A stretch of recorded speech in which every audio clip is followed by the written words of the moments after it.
Bonjour à tous. Je continue à vous partager des extraits du volume de bioéthique de Monseigneur Helios Greccia. Modèle pragmatico-utilitariste. Dans le but de trouver un point de rencontre qui ne nie pas le fondement individualiste de la norme morale, on en vient à l'élaboration de diverses formules d'éthique publique très répandues dans les pays anglo-saxons, qui est en fait une espèce de subjectivisme de la majorité. Le dénominateur commun de ces différents courants de pensée est le refus de la métaphysique, avec pour conséquence le manque de confiance de pouvoir atteindre une vérité universelle et donc une norme valable pour tous sur le plan moral. Le principe de base est représenté par le calcul des conséquences de l'action en fonction du rapport coût-bénéfice. Ce principe ne peut pas être utilisé de façon péremptoire en mettant en équilibre des biens qui ne sont pas homogènes, comme si on comparait les coûts en argent avec la valeur d'une vie humaine. Le néo-utilitarisme s'inspire de Bentham et Mill et se résume dans ces préceptes: maximiser le plaisir, minimiser la douleur et accroître la sphère des libertés personnelles pour le plus grand nombre de personnes.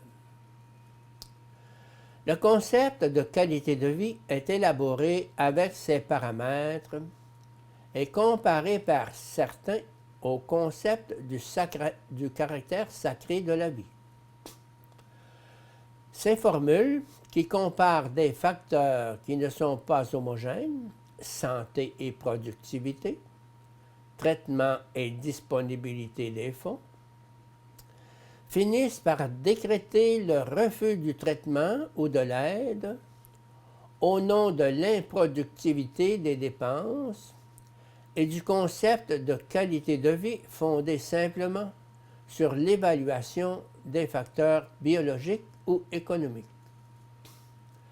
Les règles ne parviennent pas à annuler une situation de relativisme ou d'absence d'un fondement véridique de la norme.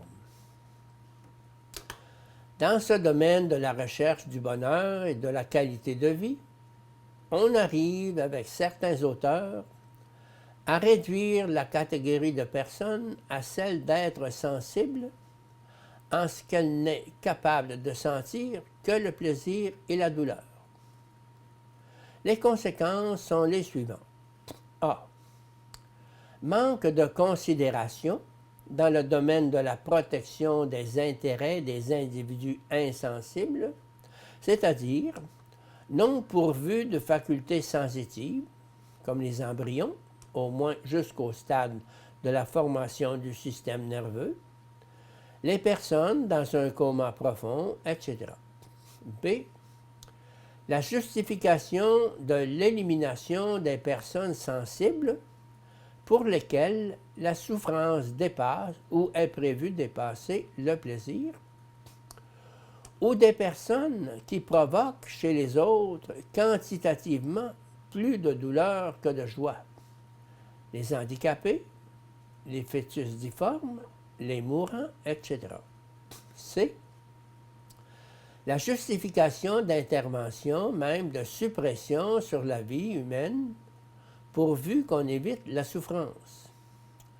Consentement à l'avortement, même à un stade avancé de la gestation, pourvu que ce soit indolore pour le fœtus. Si d'un côté, l'utilitarisme ne respecte pas certains êtres humains, paradoxalement, il place au même niveau les animaux et les êtres humains en raison de leur capacité de ressentir, donc de percevoir le plaisir et la douleur.